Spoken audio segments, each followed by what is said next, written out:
Assalamualaikum warahmatullahi wabarakatuh. Alhamdulillahi rabbil alamin. Wabihi nasta'inu ala umurid dunya waddin. Assalatu wassalamu ala ashrafil anbiya'i wal mursalin, Sayyidina wa habibina wa syafi'ina wa maulana Muhammad. Allahumma salli ala Sayyidina Muhammadin salatan taghfiru bihal dhunub wa tuslihu bihal qulub wa tantaliku bihal usub wa talinu bihas su'ub wa ala alihi wa sahbihi wa man ilaihi mansub. Allahumma salli ala Sayyidina Muhammad wa ala ali Sayyidina Muhammad.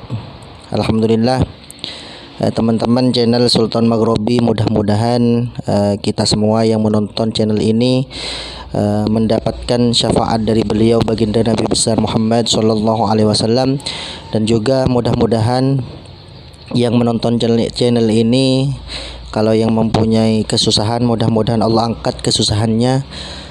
Kalau yang punya hutang, mudah-mudahan Allah cepat lunaskan hutangnya. Kalau yang masih belum punya momongan anak, mudah-mudahan Allah cepat berikan anak. Mudah-mudahan kita semua yang menonton channel ini mendapatkan keajaiban sholawat yang dimana saya akan bercerita. Ada salah satu komentar di channel saya ini bahwa beliau ini katanya sudah membaca sholawat tapi keajaiban tak kunjung datang. Teman-teman, orang yang bersholawat itu ada 3 golongan. Yang pertama Allah itu, orang yang membaca sholawat keajaibannya itu ada yang langsung diturunkan oleh Allah, itu ada. Yang pertama, salah satu contoh di mana yang saya alami sendiri keajaiban sholawat, yang dimana Allah kasih 20 juta cash sama saya waktu itu. Ada yang seperti itu. Yang kedua,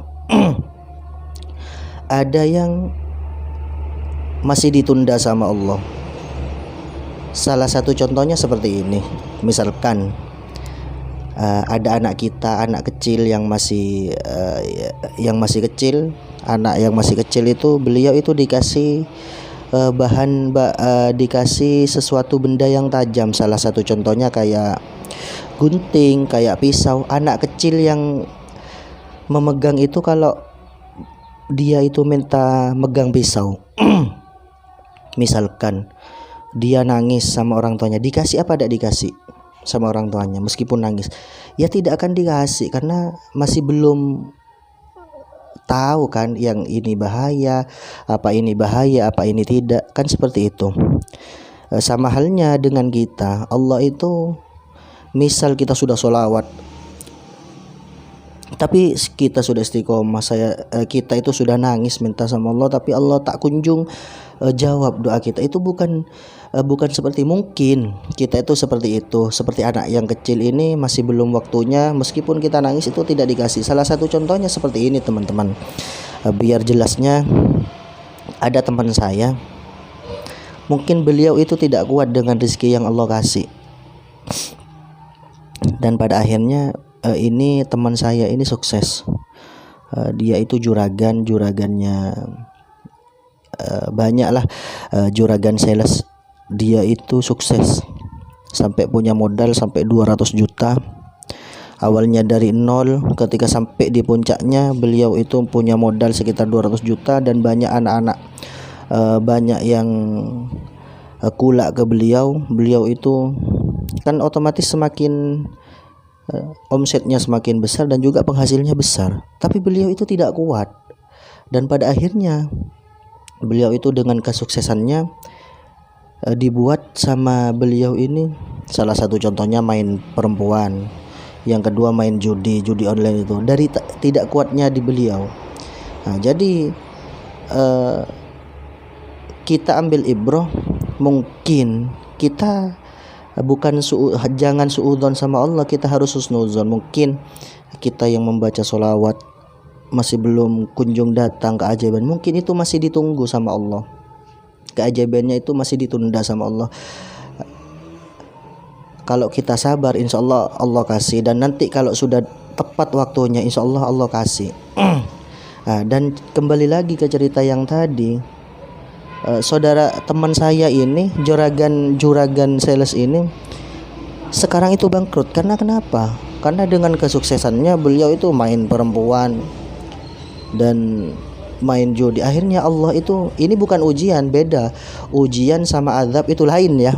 Kalau ujian kita itu sudah istiqomah membaca sholawat, sudah melaksanakan sholat duha, tahajud, sholat hajat, dan semua pekerjaan itu sudah amal baik itu sudah dikerjakan, tapi masih dikasih aja entah ini misalkan bangkrut, entah ini masih banyak. Ini baru namanya ujian. Tetapi kalau orangnya itu tidak ibadah, tidak sholat, tidak membaca sholawat, pokoknya tidak, hal kebaikan itu tidak dilaksanakan, itu pas kena azab, punya musibah, itu bukan ujian, baru itu namanya azab. Nah, dan yang terakhir ini, yang pertama itu Allah, kalau orang yang bersolawat langsung diturunkan sama Allah, keajaibannya ada. Yang kedua, mungkin kita masih belum siap.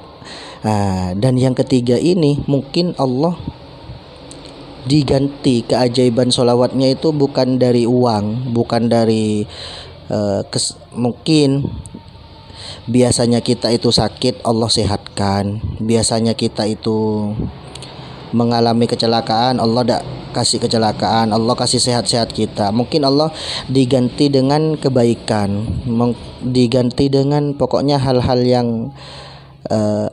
yang baik bagi kita. Jadi istilahnya seperti ini teman-teman, meskipun kita sholawat tidak kunjung ada keajaiban, kita intinya itu tidak boleh berburuk sangka kepada Allah. Kita harus husnudzon, itu Allah kasih yang terbaik bagi kita.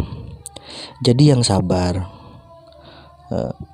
Kan banyak orang-orang yang baiklah teman-teman, cukup sekian video dari kami. Wassalamualaikum warahmatullahi wabarakatuh.